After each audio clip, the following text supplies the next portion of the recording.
Hello my dear students, आज अपन फिर से एक नए वीडियो के साथ मिल रहे हैं जो कि केमिकल काइनेटिक्स का सेकंड पार्ट है। तो चलो स्टार्ट करते हैं। अपन ने क्या क्या पढ़ लिया था। अपन ने पढ़ लिया था कि केमिकल काइनेटिक्स होता क्या है, रेट को हम कैसे डिफाइन करते हैं। दो टाइप्स के रेट होते हैं, factors affecting rate of reaction. Rate law क्या होता है, रेट लॉ को कैसे डिफाइन करते हैं, कैरेक्टरिस्टिक्स ऑफ के। Now we will continue with order of reaction and basically we will start with order of reaction and molecularity. Okay, then we will see integrated rate law expression for zero order first order reaction respectively. तो order of reaction क्या होता है, ठीक है। Order of reaction, जैसे for example अपन एक reaction लेते हैं। मान लो ये एक रिएक्शन है। अब आप इसका रेट लॉ कैसे लिखोगे, rate equals to,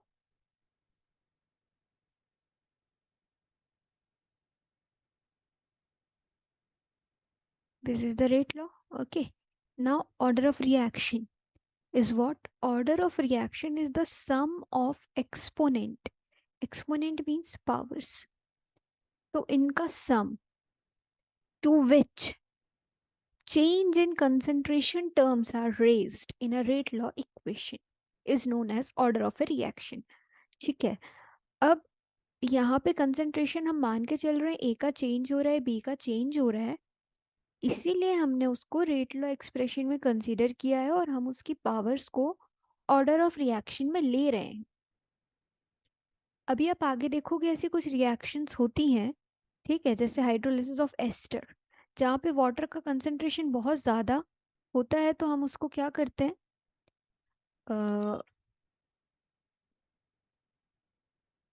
pseudo first order reaction मान लेते हैं, ठीक है, हाइड्रोलिसिस ऑफ एस्टर को। तो वहाँ पे क्या होता है कि उसका कंसंट्रेशन चेंज नहीं हो रहा होता है। कंसंट्रेशन चेंज नहीं हो रहा होता है हाइड्रोलिसिस ऑफ एस्टर में वाटर का, तो वो स्यूडो फर्स्ट ऑर्डर हो जाती है रिएक्शन, भले वहाँ पे दो रिएक्टेंट्स हैं, ठीक है। तो ऑर्डर क्या हो गया, it is the sum of exponents to which the change in concentration terms are raised in a rate law equation. अब ये जीरो हो सकता है, फ्रैक्शन हो सकता है, नेगेटिव हो सकता है, ठीक है। अब कोई रिएक्शन है, उस वो फर्स्ट ऑर्डर है, सेकेंड ऑर्डर है, वो आपको कैसे पता चलेगी, तो वो आप यूनिट्स ऑफ के बेस पे देख सकते हो, ठीक है। या आप यूनिट्स ऑफ के को कैसे लिखोगे, क्या होती है के की यूनिट, फर्स्ट ऑर्डर के लिए क्या होगी, जीरो ऑर्डर के लिए क्या होगी, सेकेंड ऑर्डर के लिए क्या होगी। तो उसके लिए एक बेसिक सा एक्सप्रेशन है जो कि है मोल्स, ठीक है, 1 - n L/n-1 और पर सेकेंड।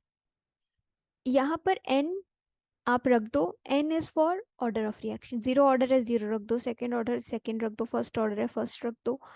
तो अगर आप जीरो ऑर्डर के लिए देखोगे तो n इक्वल्स टू, अगर जीरो रखोगे तो क्या हो जाएगा यहाँ पर, मोल्स 1 - 0 is 1, L0 - 1 is -1, और दिस। तो यहाँ पर आप रिएक्शन को देखोगे तो आपको पता चलेगा कि जो यूनिट है वो है मोल्स पर लीटर पर सेकेंड। फिर आप देखोगे फर्स्ट ऑर्डर के लिए, फर्स्ट ऑर्डर के लिए देखोगे तो यहाँ पे 1 - 1 0, ठीक है, तो ये 1 हो गया, फिर यहाँ 1 - 1 0, तो ये भी क्या हो गया, जीरो हो गया, फिर बचता है सिर्फ पर सेकेंड। तो फर्स्ट ऑर्डर की रिएक्शन हो जाती है पर सेकेंड, ठीक है। ऐसे करके आप निकालते हो, this is not per mole, this is moles per liter per second. Okay, so this is how you can find out the units of k by the given expression. अब यहाँ पर कुछ मैंने न्यूमेरिकल्स लिखे हुए हैं, वो न्यूमेरिकल्स अपन देखते हैं।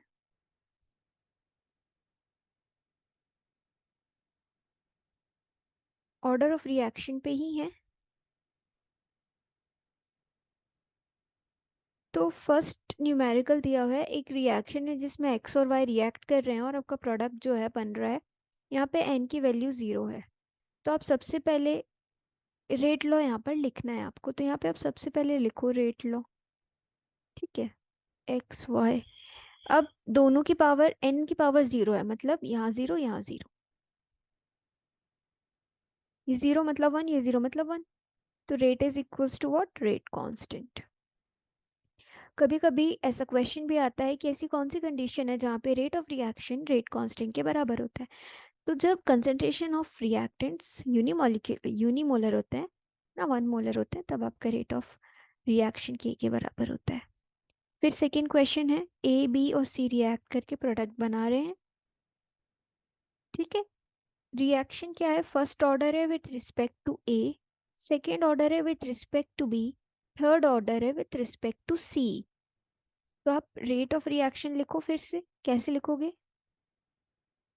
के ए की पावर 1, बी की पावर सेकेंड क्योंकि सेकेंड ऑर्डर है, सी की पावर 3, ठीक है, third order with respect to C, okay. No, this can be third order, so this, okay, this is the correct expression.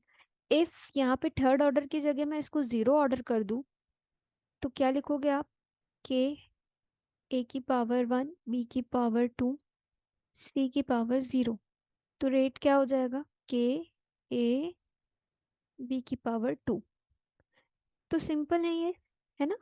इस तरीके से आपको क्वेश्चंस करने हैं अगर एग्जाम में आता है तो। फिर अपन देखते हैं मॉलिक्यूलैरिटी क्या होती है। तो मॉलिक्यूलैरिटी इट इज़ व्हाट, कि कितने नंबर ऑफ केमिकल स्पीशीज जो हैं वो कोलाइड कर रहे हैं, एक दूसरे से कोलाइड कर रहे हैं और केमिकल रिएक्शन हो रही है, ठीक है। So it is the number of chemical species जो कि एक दूसरे से ऐसे कोलाइड कर रहे हैं and they are resulting in what, chemical reaction. So molecularity elementary reaction के लिए होती है, ठीक है। बहुत ज़्यादा कॉम्प्लेक्स रिएक्शन के लिए मॉलिक्यूलैरिटी हम नहीं डिफाइन करते हैं। तो एलिमेंट्री रिएक्शन में मॉलिक्यूलैरिटी क्या होती है, it is the sum of what, stoichiometric coefficient of reactant. तो रिएक्टेंट की कितने स्टोइशियोमेट्रिक कोफिशिएंट है, ठीक है, उसके सम के बराबर होती है मॉलिक्यूलैरिटी एलिमेंट्री रिएक्शन अगर है तो। अब मॉलिक्यूलैरिटी और ऑर्डर में डिफरेंस भी ये है कि ये नेचुरल नंबर है, जीरो नहीं हो सकती, नेगेटिव नहीं हो सकती, बट ऑर्डर हो सकता है। तो देखो, ये एक रिएक्शन है, इस रिएक्शन में NH4NO2 रिएक्ट कर रहा है और आपको N2 और 2H2O दे रहा है। तो ये एक यूनिमोलिकुलर रिएक्शन, क्योंकि एक ही मॉलिक्यूल रिएक्ट कर रहा है ना। फिर 2HI रिएक्ट कर रहा है, H2I2 दे रहा है, तो ये क्या है, बायोमोलिकुलर, क्योंकि दो मॉलिक्यूल्स रिएक्ट कर रहे हैं। अब मैकेनिज्म क्या होता है, तो मैकेनिज्म को अपन डिफाइन करते हैं कि स्टेप बाय स्टेप कोई रिएक्शन हो रही है, तो दैट इज द मैकेनिज्म, ठीक है। अब कोई भी स्लोएस्ट स्टेप जो एक कॉम्प्लेक्स रिएक्शन का होता है, ठीक है, वो रेट डिटरमाइनिंग स्टेप होता है, ओके। फॉर एग्जाम्पल, अगर मैंने बोला ये A प्लस बी रिएक्ट कर रहे हैं, C बना रहे हैं, then A plus B star react करके D बना रहे हैं, A plus C star react करके E बना रहे हैं, और A सी स्टार बना रहा है।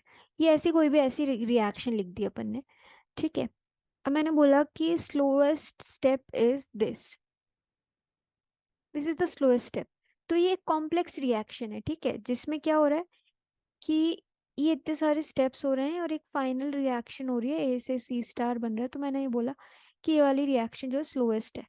तो अब क्या करोगे, रेट इक्वल्स टू के ए और सी स्टार, तो ये बायोमोलिकुलर रिएक्शन हो जाएगी, ठीक है।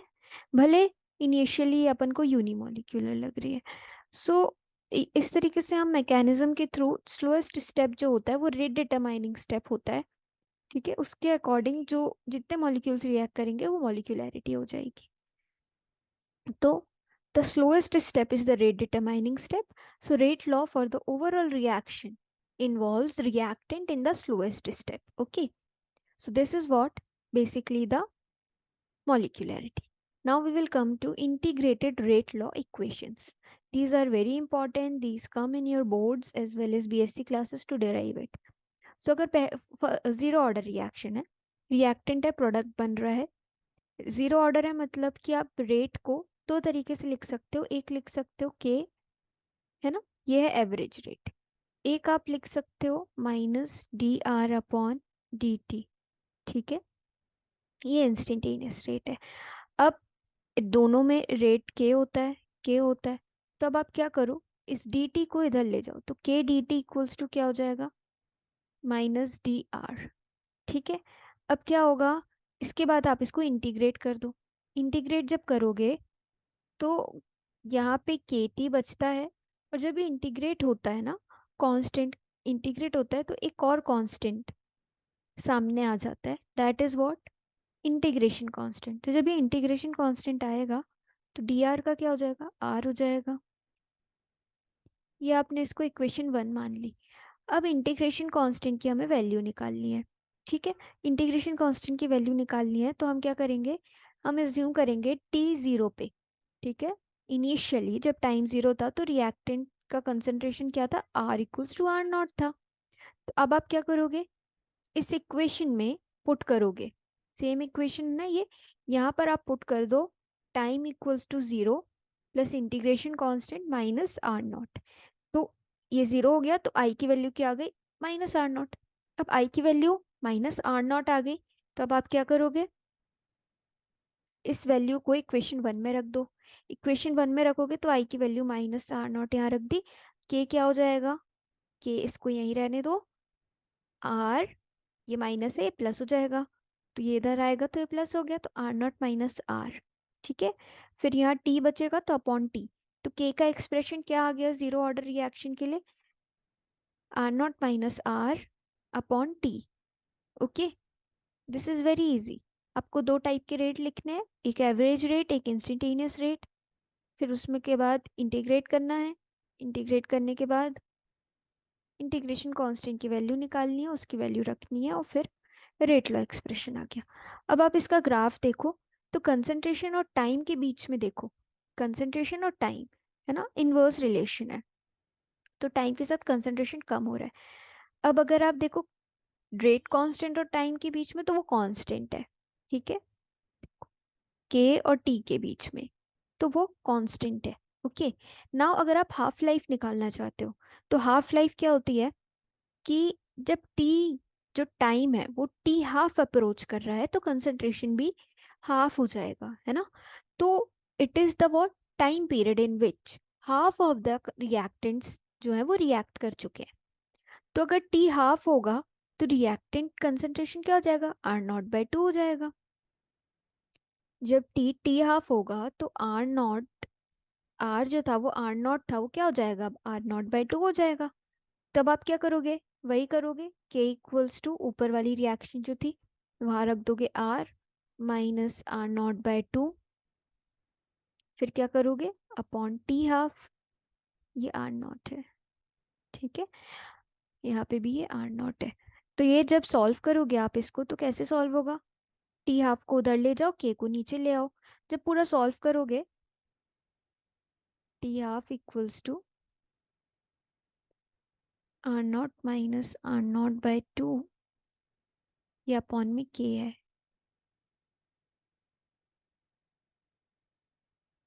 ठीक है, यहाँ पे के आ गया। जब इसको सॉल्व करोगे तो एलसीएम लोगे, है ना, 2r0 - r, के तो चल ही रहा है, तो क्या हो जाएगा, r0 बचेगा, अपॉन 2 बचेगा, के बचेगा, और ये टी हाफ, तो टी हाफ की जो आपकी वैल्यू है वो क्या आ गई, r0/2 के।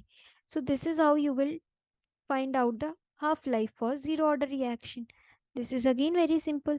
Now अपन इसका ग्राफ देखेंगे, तो आप ग्राफ देखोगे तो आपको पता चलेगा टी हाफ कंसेंट्रेशन के डायरेक्टली प्रोपोर्शनल है ना, ये देखो सामने।